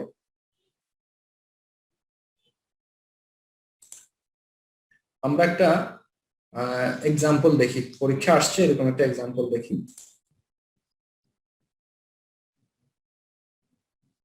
ঠিক আছে, দেখতে পারবো তো এক্সাম্পল? আর কারো কোনো সমস্যা আছে?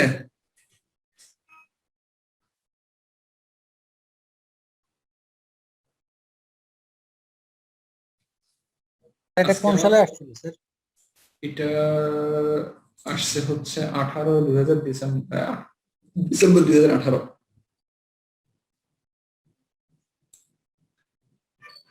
ডিসেম্বর 2018।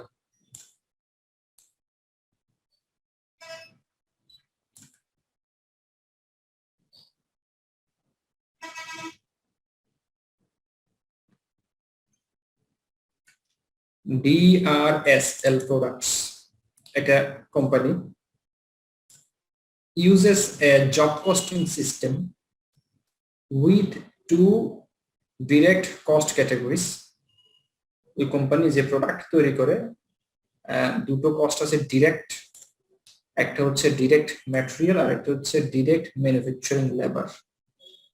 আমরা জানি তো এটা, না? জি sir. and one manufacturing overhead cost pool. আমরা এটাও জানি যে একটা প্রোডাক্ট তৈরি করতে গেলে তিনটা আইটেম দরকার হয়, ম্যাটেরিয়াল, লেবার এবং manufacturing overhead. DRSL allocates manufacturing overhead, manufacturing allocates টা allocate করে using direct manufacturing labor cost। তাহলে এখানে কস্ট ড্রাইভার হচ্ছে লেবার কস্ট। লেবার কস্টের বেসিসে ম্যানুফ্যাকচারিং ওভারহেডটা অ্যালোকেট করে থাকে, অথবা আমরা বলতে পারি অ্যাপ্লাই করে থাকে, অথবা আমরা বলতে পারি অ্যাসাইন করে থাকে। DRSL provides the following information. Following information আমাকে প্রোভাইড করলো, একটা হচ্ছে ডাইরেক্ট ম্যাটেরিয়ালস দুটো কলামে, একটা হচ্ছে বাজেট আর একটা হচ্ছে অ্যাকচুয়াল ঘটনা। বাজেটে দেওয়া আছে, অ্যাকচুয়াল ঘটনাও দেওয়া আছে। আমি যে বাজেট করলাম তার জন্য ম্যাটেরিয়াল দরকার ছিল হচ্ছে, বাজেট করলাম 20 লক্ষ টাকার, অ্যাকচুয়ালি লাগলো হচ্ছে 19 লক্ষ টাকা। ম্যানুফ্যাকচারিং লেবার কস্ট বাজেট করলাম 15 লক্ষ টাকার আর অ্যাকচুয়ালি লাগলো 14,50,000 টাকা। ম্যানুফ্যাকচারিং ওভারহেড কস্ট আমি বাজেট করলাম হচ্ছে 27 লক্ষ টাকা, ম্যানুফ্যাকচারিং ওভারহেড কস্ট হওয়ার কথা, আর অ্যাকচুয়ালি লাগলো হচ্ছে 27,55,000 টাকা। আমাদের একটা জিনিস এই পুরো জিনিসে এই উপরে যে প্যারাটা পড়লাম, এখানে একটা জিনিস শুধু মনে রাখতে হবে যে ম্যানুফ্যাকচারিং ওভারহেড কস্টটা অ্যালোকেট করা হয় on the basis of labour cost. এই জিনিসটা শুধু আমাদের শিখার বিষয় বা জানার বিষয়। রিকোয়ার্ড কি? compute the actual and budgeted manufacturing overhead rates for 2017. Rate বের করতে বললো অ্যাকচুয়ালি এবং বাজেটেড।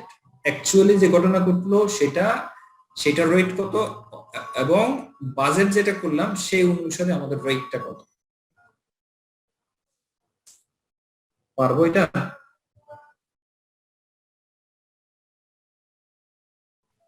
স্যার ওভারহেড কে লেবার কস্ট এর ভাগ দেওয়া লাগবে। জি স্যার, আপনাকে প্রশ্ন করা হয়েছে যে আপনাকে বলে দিছে আগে যে আপনার ওভারহেডটা আপনি ম্যানুফ্যাকচারিং লেবার কস্টের বেসিসে অ্যালোকেট করেন, ঠিক আছে? তাহলে এখন যদি আপনাকে রেট বের করতে বলে, আপনার বাজেট হচ্ছে, বাজেটেড লেবার কস্ট হচ্ছে 15 লক্ষ টাকা আর বাজেটেড ওভারহেড কস্ট হচ্ছে আপনার 27 লক্ষ টাকা, তাহলে পার্সেন্টেজ আপনাকে বের করতে হবে। আওয়ার দেয় নাই আপনাকে লেবার আওয়ার দেয় নাই, বলেও নাই। সো আপনাকে বললো যে কস্টের বেসিসে আপনি অ্যালোকেট করেন, তাহলে 15 লক্ষ টাকার জন্য আপনি অ্যালোকেট করেন কত? 27 লক্ষ টাকা, তাহলে পার্সেন্টেজ কত? 180% স্যার। আমাদের 1.8 আসে, পার্সেন্টেজ করলে স্যার 180 হবে। জি 1.8 আপনি বলতে পারেন। 1.8 করলে বলতে হবে টাইমস, 1.8 টাইমস আপনি অ্যালোকেট করেন বা ওভারহেড আপনি অ্যাপ্লাই করেন অ্যাকর্ডিং টু লেবার, অথবা পার্সেন্টেজে বললে 180% আপনি করেন, ঠিক আছে? আমরা এবার এটার উত্তরটা দেখি। বাজেটেরটা আগে দেখি। বাজেটেড কি বলছে? বাজেটেড ম্যানুফ্যাকচারিং ওভারহেডটা আমরা কিভাবে বের করলাম? 27 লক্ষ ডিভাইডেড বাই 15 লক্ষ ইনটু 100, তাহলে 180% পেলাম।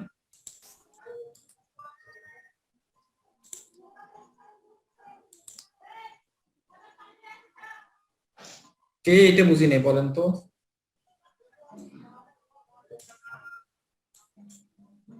এই অংশটুকু আমরা কে বুঝি নাই? আমরা সবাই বুঝে গেছি স্যার? জি স্যার। কানিজ ফাতেমা, তাহলে আপনি বলেন আমরা আমরা আমরা কি করলাম?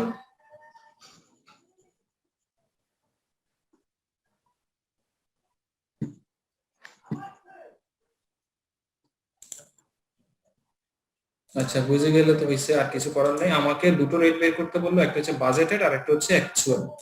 অ্যাকচুয়াল ঘটনা হচ্ছে 27,55,000 টাকা খরচ হয়েছিল আমার, 27,55,000 টাকা, 27,55,000 টাকা আমার অ্যাকচুয়ালি খরচ হয়েছে।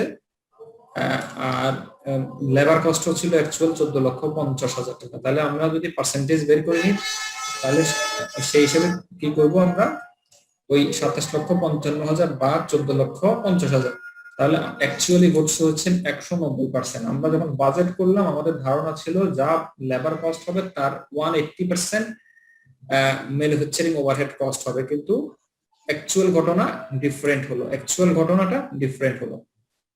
1 নম্বর রিকোয়ারমেন্ট বুঝলে আমরা সেকেন্ড রিকোয়ারমেন্টে যাব,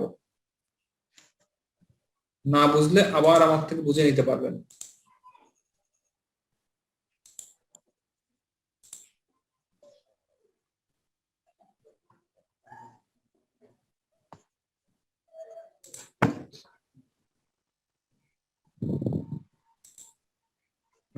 বলেন, কেউ বলছিলেন নাকি?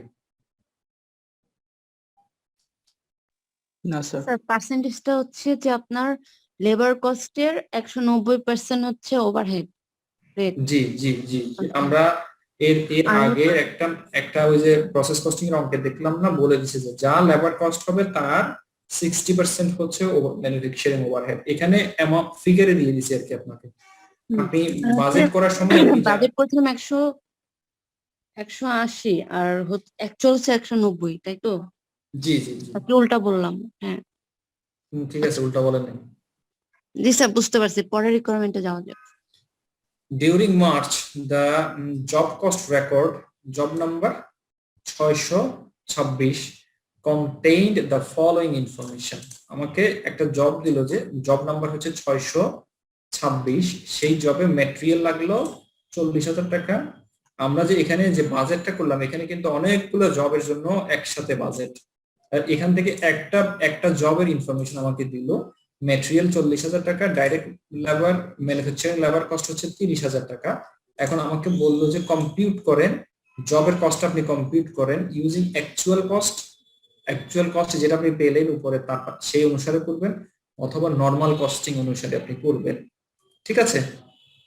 তাহলে অ্যাকচুয়াল কস্টিং যদি আমাকে করতে বলে, আমার ম্যাটেরিয়াল যদি 40,000 টাকা লাগে, লেবার কস্ট 40,000, দুটোই অ্যাকচুয়াল ঘটনা জানি, আর ম্যানুফ্যাকচারিং ওভারহেডটাও আমরা অ্যাকচুয়াল অলরেডি জেনে গেছি, যেহেতু রেজাল্ট আমার হাতে আছে। যা লেবার কস্ট হয় তার 190% হচ্ছে আমার ম্যানুফ্যাকচারিং ওভারহেড কস্ট। তাহলে এই তিনটা যোগ করলেই আমি ওই জবের কস্টটা পেয়ে যাব।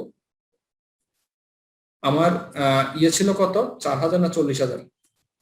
40,000 না, 40,000 30,000, কিন্তু এখানে লিখতে ভুলেছি। 40,000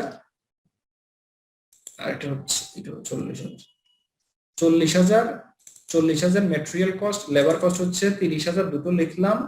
আর অ্যাকচুয়াল কস্টিং অনুসারে কিন্তু আমি লিখবো হচ্ছে, আমি জানি অলরেডি অ্যাকচুয়াল যা কস্ট তার 190% হচ্ছে ম্যানুফ্যাকচারিং ওভারহেড। তাহলে 30,000-এর 190% কত হয়? 57,000। তাহলে এই জবের অ্যাকচুয়াল কস্ট হচ্ছে 1,27,000 টাকা। এই জবের অ্যাকচুয়াল কস্ট হচ্ছে 1,27,000 টাকা।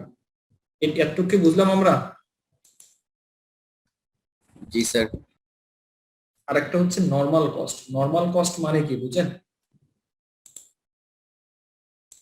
নরমাল কস্টিং অনুসারে এটার কস্ট কত হওয়া উচিত, এটা কি বুঝেন?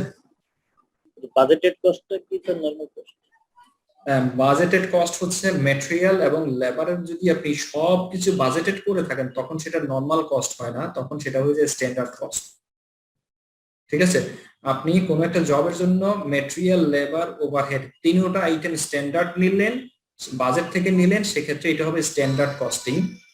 আর নরমাল কস্টিং হচ্ছে আপনি ডাইরেক্ট ম্যাটেরিয়াল, ডাইরেক্ট লেবার হচ্ছে অ্যাকচুয়াল নেবেন, এই দুটো ঘটনা অ্যাকচুয়াল নেবেন। আর শুধুমাত্র আমরা কিছুক্ষণ আগে আমরা যে জবটা করলাম ডাইরেক্ট মেটেরিয়াল, আমরা অ্যাকচুয়াল যা হচ্ছে তাই ডিটারমিন করলাম, লেবার যা হচ্ছে তাই ডিটারমিন করলাম, শুধুমাত্র ম্যানুফ্যাকচারিং ওভারহেডটা আপনি প্রিডিটারমিন রেট অনুসারে করবেন।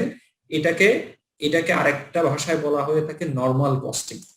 সো আপনি জি জি জি বাজেটেড পার্সেন্টেজটা নেবেন, কারণ ম্যাটেরিয়াল কস্ট আপনি জানেন, ম্যানুফ্যাকচারিং লেবার কস্ট আপনি জানেন, আর বাজেটেড কস্ট সাধারণত পাওয়া যায় না। আপনার একটা পিরিয়ড শেষ না হওয়া পর্যন্ত অ্যাকচুয়াল কি ঘটনা ঘটলো আপনি জানেন না, সেই জন্য ম্যানুফ্যাকচারিং ওভারহেডটা আপনারা বাজেটেড রেট দিয়ে করবেন। এই রেট এটাকে বলা হয় normal costing system, normal costing.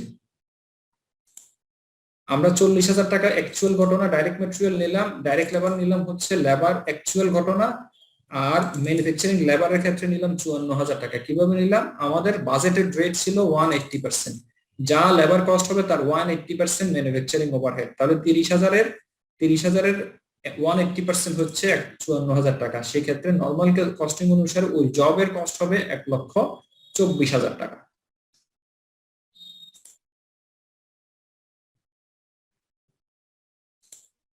Sir তাহলে কি আমরা মনে থাকবে তো? এটা বুঝের কিছু নেই, আপনাকে মনে রাখতে হবে নরমাল কস্টিং যখন বলবে ম্যাটেরিয়াল এবং লেবারটা আপনি অ্যাকচুয়াল নেবেন আর ম্যানুফ্যাকচারিং ওভারহেডটা বাজেট নেবেন, আর যখন অ্যাকচুয়াল বলবে এভরিথিং অ্যাকচুয়াল।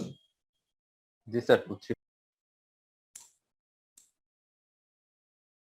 ঠিক আছে, এটা আমার বোঝার কিছু নেই, বাট মনে রাখতে হবে, যে মনে না রাখলে আপনি ভুল করতে পারেন।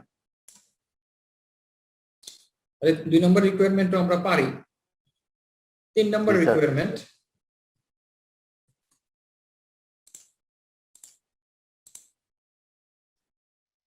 at the end of 2017 compute under and over allocated manufacturing overhead under normal costing।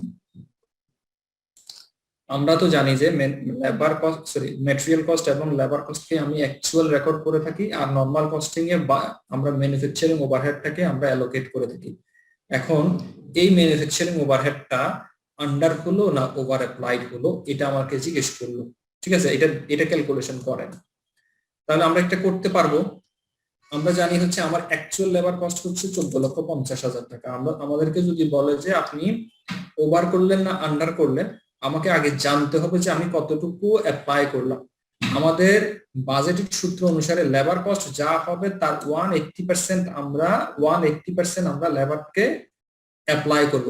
So আমাদের 14,50,000 টাকা হচ্ছে অ্যাকচুয়াল লেবার কস্ট, তার 180% হচ্ছে 26,10,000 টাকা হয়। আর অ্যাকচুয়ালি ঘটনা ঘটছে বছর শেষে আমি দেখলাম 27,55,000 টাকা। সো এখানে আপনারা বলেন তো, আমি এটা ঘুরে ফেলি, ওভার হলো না আন্ডার হলো? আন্ডার হয়েছে স্যার। Over sir. ওভার হলো। এমনি ওভার? জাকির সাহেব বলেন, ওভার অ্যাপ্লাইড না আন্ডার অ্যাপ্লাইড? আমরা প্রশ্নের মধ্যে থাকি। আমরা সবসময় আন্ডার অ্যাপ্লাইড হবে, কারণ আমি 14,50,000 অনুসারে অ্যাপ্লাই করতে থাকি। আমি কিন্তু অ্যাকচুয়াল ওভারহেড কস্টটা কিন্তু সাথে সাথে পাই না, বছর শেষে গিয়ে পাই।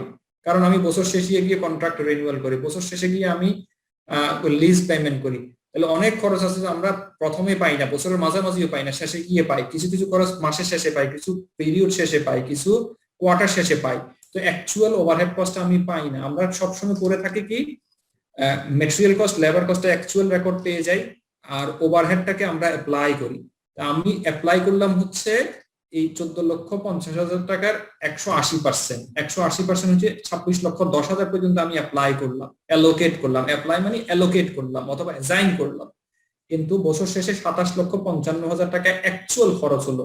তাহলে অ্যাকচুয়াল থেকে এটা কি অ্যাপ্লাইকে ওভার হয়েছে না আন্ডার হয়েছে? আন্ডার হয়েছে। জি ঠিক আছে স্যার। এখন আপনি আন্ডার অ্যাপ্লাইড করলেন, এই আন্ডার অ্যাপ্লাইডটা আপনি এবার ক্লোজ করবেন, বছর শেষে আপনি ক্লোজ করে ফেলবেন। প্রশ্ন আপনাকে করছে যে কি আপনি ওভার করলেন না আন্ডার করলেন, এটাকে কম্পিউট করতে কম্পিউটেশন করেন। ওভার করছেন না আন্ডার করছেন, ওভার অ্যাপ্লাই করছেন না আন্ডার অ্যাপ্লাই করছেন, অথবা ওভার অ্যালোকেট করছেন না আন্ডার অ্যালোকেট করছেন। আপনি যে অ্যালোকেশন করতেছেন সেটা হচ্ছে অ্যাপ্লাইটা, বছর শেষে আপনার অ্যালোকেশনটা কমপ্লিট হয় নাই, অ্যাকচুয়াল ঘটনা কাছাকাছি যদি হয়ে যেত বা পূর্ণাঙ্গ হয়ে গেলে আপনি যা অ্যালোকেট করলেন তাই আপনার অ্যাকচুয়াল।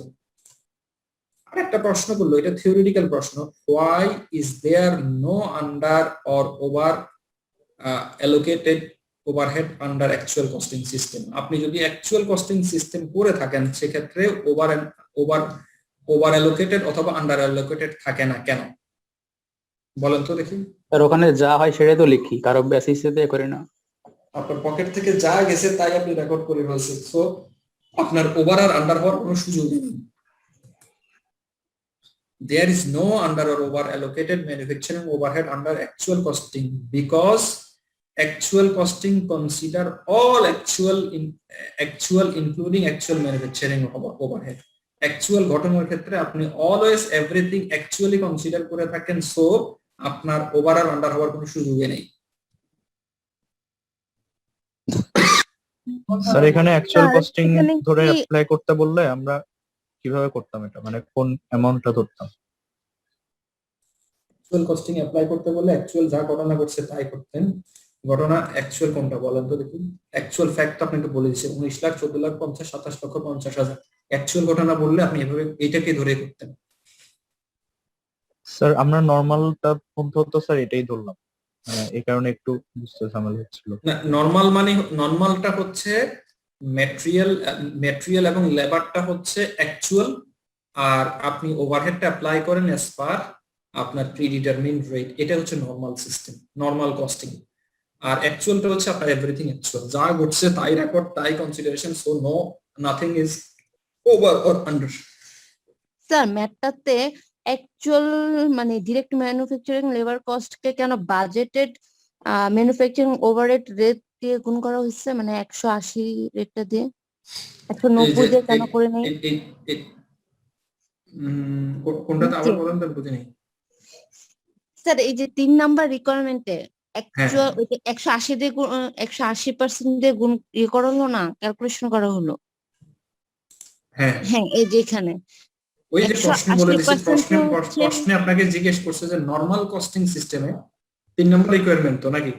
জি হ্যাঁ, আপনাকে প্রশ্নই করা হয়েছে আপনি ওভারহেড আন্ডার অ্যাপ্লাই করলেন না ওভার অ্যাপ্লাই করলেন।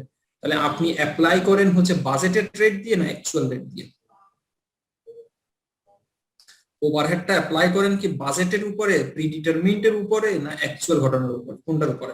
বাজেট বাজেট আমরা যে এতক্ষণ ধরে অঙ্ক করতেছি বলে আসছি যে কি আমরা ওভারহেডটা অ্যাপ্লাই করব হচ্ছে কোনো কিছুর বেসিসে, ঠিক আছে? এখানে বেসিসটা হচ্ছে লেবার কস্টের বেসিসে আমরা অ্যাপ্লাই করে থাকি। লেবার কস্টের বেসিস কত রাখলাম? 1.8 টাইমস অথবা 180%। তো আপনি যে 180% ধরে আপনি অ্যাপ্লাই করলে আমরা তখন অ্যাপ্লাই করি কিসের বেসিসে? যখন অ্যাকচুয়াল ঘটনা ঘটে তার সাথে যখন যা ঘটে তার উপরে আমরা 180% করে অ্যাপ্লাই করতে যাই। এটা এই বাজেটটা শুধুমাত্র রেট বের করার জন্য। তাহলে আমি 14,50,000 টাকার উপরে 180% অ্যাপ্লাই করলাম, কিন্তু অ্যাকচুয়াল ঘটনা ঘটছে হচ্ছে 27,55,000 টাকা, ঠিক আছে? 14,50,000 টাকার উপরে 180% 26,10,000 টাকা আমি অ্যাপ্লাই করলাম, আর অ্যাকচুয়াল ঘটনা ঘটছে হচ্ছে 27,55,000 টাকা। সো আমি আন্ডার অ্যাপ্লাই করলাম। আমার যতটুকু অ্যাপ্লাই করা দরকার, যতটুকু অ্যালোকেট করা দরকার আমি ততটুকু অ্যালোকেট করিনি। স্যার বেশি হলে আন্ডার অ্যাপ্লাই? না, আপনি যদি কম করে থাকেন আন্ডার অ্যাপ্লাই, যদি আপনি বেশি করে থাকেন ওভার অ্যাপ্লাই। স্যার এখানে তো মানে অ্যাকচুয়াল ম্যানুফ্যাকচারিং অপারেট দেখছি 27,55,000। আমি উল্টোটা বললাম। আপনি যদি উল্টোটা না বলে যে অ্যাকচুয়ালটা যদি বেশি হয় আন্ডার, অ্যাকচুয়ালটা যদি কম হয় ওভার, এভাবে বুঝতে পারেন। দুই রকম ভাবে বুঝতে পারেন। আপনি যদি অ্যাকচুয়ালটা আপনার বেশি হয়, অ্যাকচুয়ালটা বেশি হইলে আপনি অ্যাপ্লাই করেন না আন্ডার অ্যাপ্লাই, অ্যাকচুয়ালটা কম হলে ওভার অ্যাপ্লাই। অথবা আপনি যদি উল্টো ভাবে চিন্তা করেন, আপনি অ্যাপ্লাই করলেন 26,10,000, করা উচিত ছিল 27,55,000 পর্যন্ত, তাহলে আপনি পুরোপুরি করেন নাই, আন্ডার অ্যাপ্লাই রয়ে গেছেন। আর যদি এমন হতো আপনার এখানে পার্সেন্টেজটা হচ্ছে 200%, সেক্ষেত্রে আপনি অ্যাপ্লাই করে ফেলতেন অনেক বেশি, 27 লক্ষ টাকা আপনি অ্যাপ্লাই করতেন, সে ফর এক্সাম্পল 29 লাখ টাকা, আপনি বেশি অ্যাপ্লাই করে ফেলছেন, বেশি রেকর্ড করছেন, এটা বেসিক্যালি হচ্ছে রেকর্ড। আপনি বেশি রেকর্ড করে ফেলছেন, বেশি এলোকেট করে ফেলছেন অ্যাকচুয়ালের তুলনায়, সেক্ষেত্রে ওভার অ্যাপ্লাইড হয়ে যেত। অ্যাপ্লাই বারবার কথাটা আসতেছে। আপনি যদি মনে যেভাবে রাখেন, দুইভাবে মনে রাখতে পারেন, এভাবে ওভাবে, যেভাবে আপনি মনে রাখেন সুবিধা যেভাবে সেভাবেই করবেন। স্যার ম্যাথটা যদি আন্ডার নরমাল কস্টিং কথাটা না লেখা থাকতো, তারপর কি মানে আপনার না যদি লেখা থাকলো নরমাল কস্টিং না লেখা থাকতো তাহলে এই কাজটাই করতেন, এরকমই হতো। এরকমই। 180% নরমালটা আপনি ফেলে দিলেন, নরমাল আপনার মাথা থেকে নাই, প্রশ্নেও নাই, কোথাও নাই। যদি প্রশ্ন থাকে যে আপনার ওভার আর আন্ডার অ্যাপ্লাই কত হয়েছে বের করেন, আপনাকে এটাই বের করতে হতো। আচ্ছা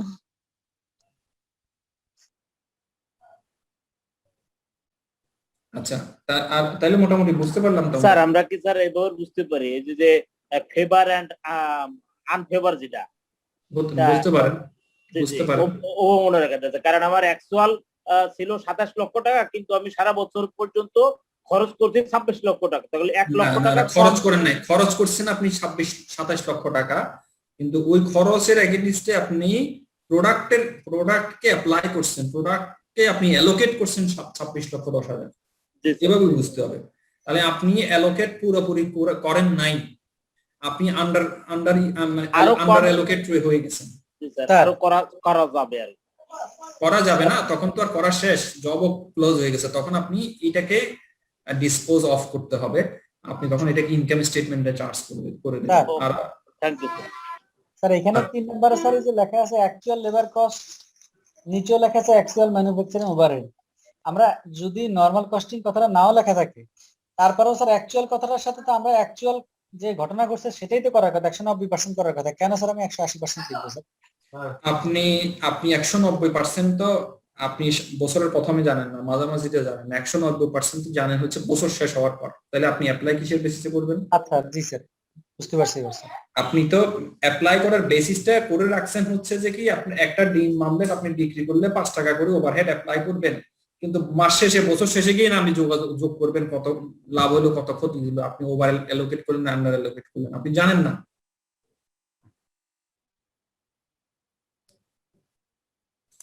আচ্ছা, আমরা তাহলে নিচের কথাটা আবার একটু বলবেন, there is no under and over allocated। আপনাকে প্রশ্ন করা হয়েছে যদি আপনি এভরিথিং অ্যাকচুয়ালি রেকর্ড করে থাকেন তাহলে কি ওভার আর আন্ডার কিছু উঠবে? না, অ্যাকচুয়াল গুলো তো সবে অ্যাকচুয়াল, যেটা হওয়ার সেটাই হয়েছে। সেটাই এখানে লিখছে।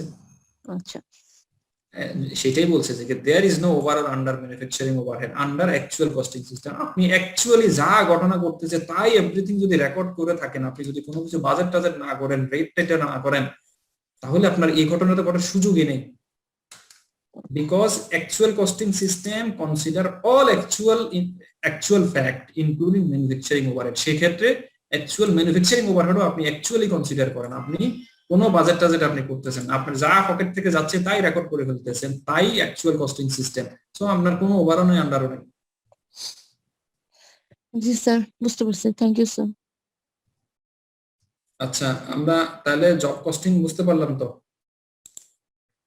না? কিছু ধারণা পেলাম তো নাকি? জি স্যার। আচ্ছা, এবার কি করতে পারি বলেন? আপনাদের কোনো রিকোয়ারমেন্ট থাকলে বলতে পারেন।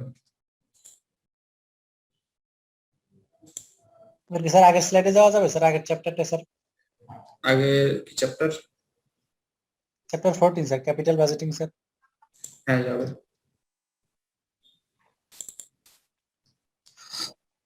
কত হচ্ছে আমরা স্লাইড বলছি না? 49 নাম্বার স্যার। এটা? জি স্যার। স্যার এই যেখানে ইনক্রিমেন্টাল কস্ট, প্রশ্নটা বুঝিনি আগে, আমি তো প্রশ্ন বুঝিনি। আচ্ছা, under the incremental cost approach only those cash flows that differ between the two alternatives are considered. Incremental cost approach হচ্ছে যে কি আপনি কোনো একটা আপনার কাছে দুটো অল্টারনেটিভ আছে, দুটো অল্টারনেটিভের মধ্যে যদি আপনি তুলনা করেন, আপনার এই দুটোর জন্য খরচ কোনটাতে বাড়তেছে সেটা নিয়ে চিন্তা করবেন। আপনার কাছে অপশন দুটো আছে, একটা হচ্ছে আপনি আইসিএমএ তে পড়লে আপনার 60,000 টাকা খরচ হবে, আপনি যদি এমবিএ করেন 1 লক্ষ টাকা খরচ হবে, তাহলে ইনক্রিমেন্টাল কস্ট কত? 40,000 টাকা। ইনক্রিমেন্টাল কস্টের জন্য বেনিফিট কি হবে সেটা আপনি ভাবে চিন্তা করবেন, ঠিক আছে? তাহলে এই প্রশ্ন আমরা একটু দেখি।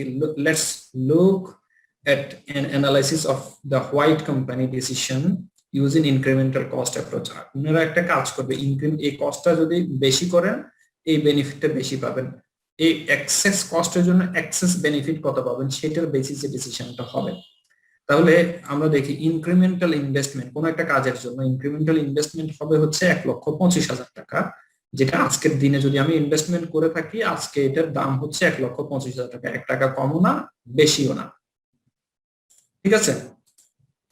ইনক্রিমেন্টাল ইনভেস্টমেন্ট, কারণ এখানে এর আগের প্রশ্নটা আমরা দেখি নাই, সেখানে দুটো অপশন আছে, একটা হচ্ছে 3 লক্ষ টাকা ইনভেস্টমেন্ট প্রপোজাল, আর একটা ইনভেস্টমেন্ট প্রপোজাল হচ্ছে 1,75,000 টাকা। তাহলে যদি আমি 3 লক্ষ টাকাটা নেই আমাকে ইনক্রিমেন্টাল ইনভেস্টমেন্ট করতে হবে 1,25,000 টাকা। আমরা যেটা বললাম যে আমি যদি আইসিএম এর জন্য ইনভেস্টমেন্ট করি 60,000 টাকা, এমবি এর জন্য ইনভেস্টমেন্ট করলে 1 লক্ষ টাকা, তাহলে অতিরিক্ত ইনভেস্টমেন্ট কত লাগবে? 40,000 টাকা, এবং ওই 40,000 টাকা দিয়ে আমি কি বেনিফিট পাবো সেটা আমাকে দেখতে হবে।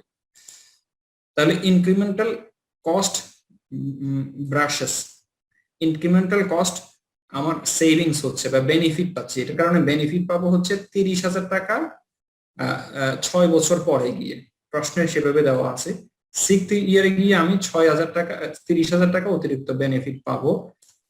তাহলে এই 6 বছর পরে গিয়ে আমি 30,000 টাকা পেলে আজকের দিনের ভ্যালুটা কত সেটা বের করতে হলে এখানে আমার প্রশ্নটা ছিল স্যার, এখানে কি স্যার এই 30,000 টাকা আমার কি বেনিফিট নাকি স্যার প্রথমটা তো আমি স্যার ইনক্রিমেন্টাল কস্টটা আমার তো আমি যদি নতুন একটা মেশিন কিনি সেটা 3 লাখ, আপনার কস্ট যদি কমে যায় এটা কি বেনিফিট না? হ্যাঁ স্যার কস্ট কমলে অবশ্যই স্যার বেনিফিট স্যার, এখানে স্যার এখানে এটা কি স্যার এইটা কি কস্ট কমে গেল সেটা বোঝাচ্ছে স্যার, নাকি স্যার এটা বর্ধিত খরচটা স্যার?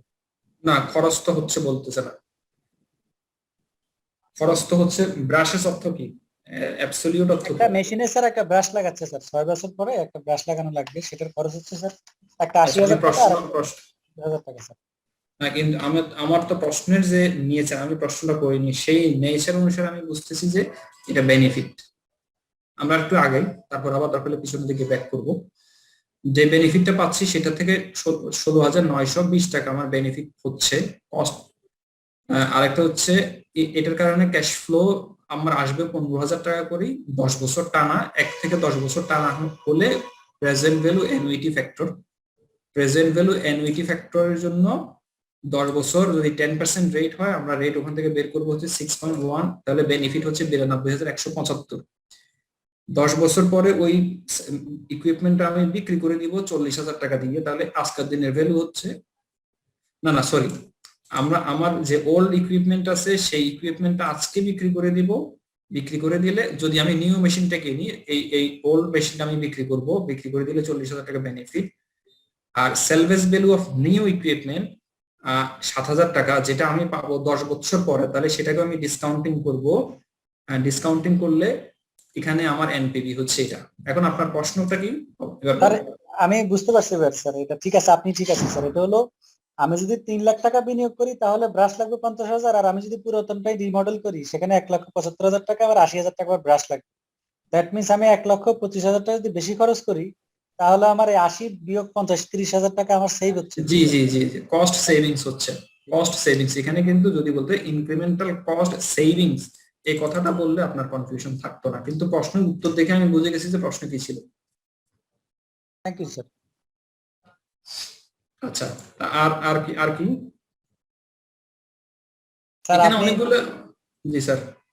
না স্যার ভাই বলেন, আপনি বলতে চাচ্ছেন বলেন প্লিজ।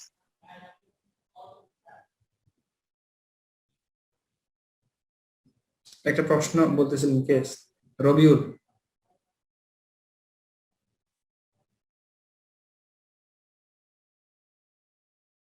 তাহলে জাকির বলেন কি আপনার কি ইস্যু? স্যার এখানে আমাদের স্যার এই যে প্রশ্ন স্যার গ্যারিসনের বইতে স্যার, হ্যাঁ সেখানে একটা অঙ্ক আছে স্যার, 3 নম্বর অঙ্ক স্যার। জি। ওইখানে স্যার একটা যে কোন চ্যাপ্টার? স্যার এই চ্যাপ্টার 13 স্যার, চ্যাপ্টার 13 মানে এই যে আমরা যেটা করতেছি আর কি স্যার, ক্যাপিটাল বাজেটিং স্যার। কত number? 3 number question sir, exercise 3 sir.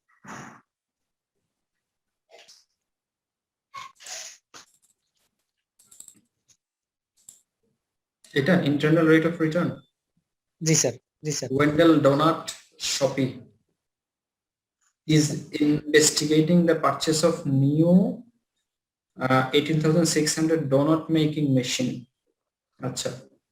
The new machine would permit the company to reduce the amount of part-time help needed at cost savings 3,800 per year. যদি 18,600 টাকা দিয়ে একটা ডোনাট মেকিং মেশিন কিনা হয়, ওই মেশিনটা কিনলে কোম্পানির কস্ট রিডিউস হবে 3,800 টাকা, বিকজ অফ পার্ট টাইম যারা হেল্প করতো তাদের আর লাগবে না। In addition, the new machine would allow the company to produce new style of donut. এটার কারণে ডোনাটের আরো নতুন স্টাইল তৈরি করা যাবে, যেটার রেজাল্ট হবে 1,000 dozen of more donut each ইয়ার।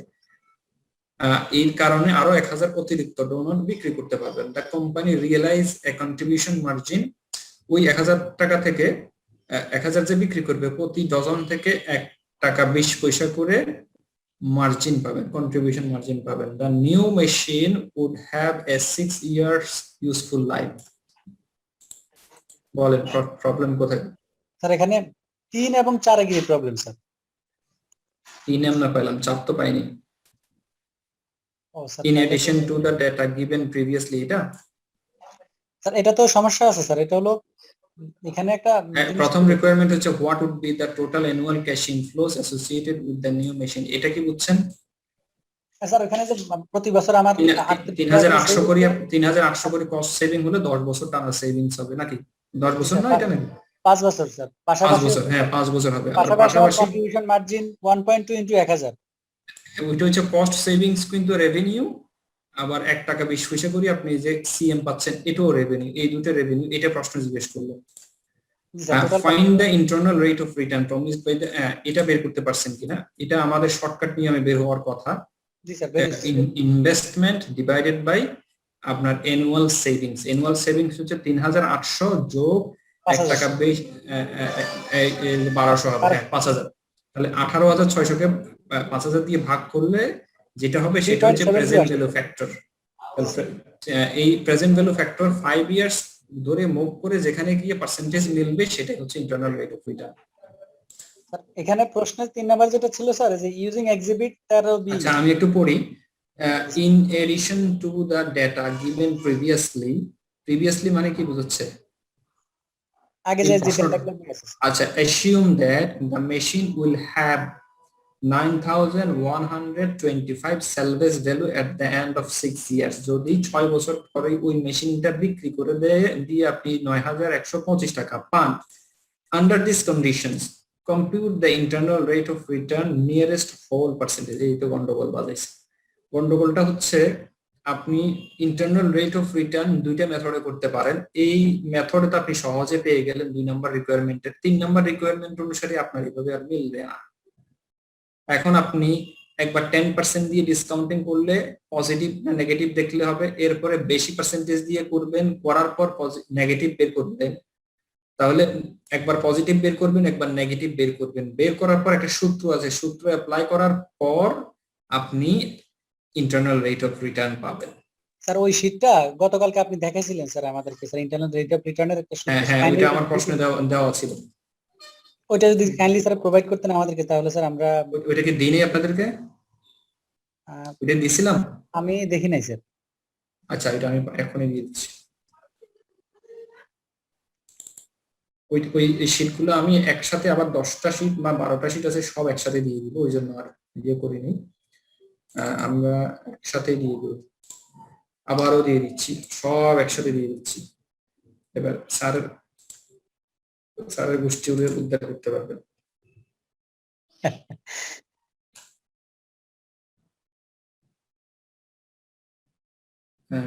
সব একসাথে যাচ্ছে কিনা আমি জানি না।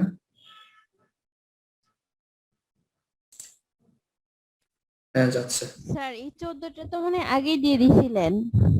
আগে দিলে আবারও দেখলেন না আপনার স্যার কাছে থাকবে। লেকচার শিট গুলো দিয়েছিল না, লেকচার শিট 3টা দিয়েছিল। আচ্ছা, যার কাছে ছিল সে তো হ্যাপি, যার কাছে এখন নাই সে এখানে এখন নিয়ে ফেলবেন, শেষ। স্যার ডিবেটে তো দরকার নেই। স্যার এই অঙ্কের সমাধানটা স্যার জি এখানে ফরম্যাটটা দেয়া আছে এরকম, নাও আরেকটা কলামে আছে ইয়ার 1 to 6, আরেকটা দেয়া আছে ইয়ার ভাই, আমি ওই হচ্ছে এত জিনিস আমার বোঝার দরকার নেই, আমি এত মাথা কেন নিব? এইটা লোয়ার রেট কত, NPV at lower rate, NPV at lower rate minus NPV at higher rate গুণ higher rate minus lower rate, শেষ। এটা যদি আপনি বুঝেন তাহলে কাজ শেষ। আর এটা না বুঝলে এবার কি করবেন? ঠিক আছে স্যার, ঠিক আছে স্যার, আপনার এটা চমৎকার নিয়ম স্যার, কিন্তু সেকেন্ড একটা প্রশ্ন ক্যাপিটাল বাজেটিং এর ইন্টারনাল রেট অফ রিটার্নের এর থেকে আর কোনো মানে সহজ সূত্র নাই। না স্যার, চমৎকার সূত্র স্যার, এটা সেকেন্ড প্রশ্ন।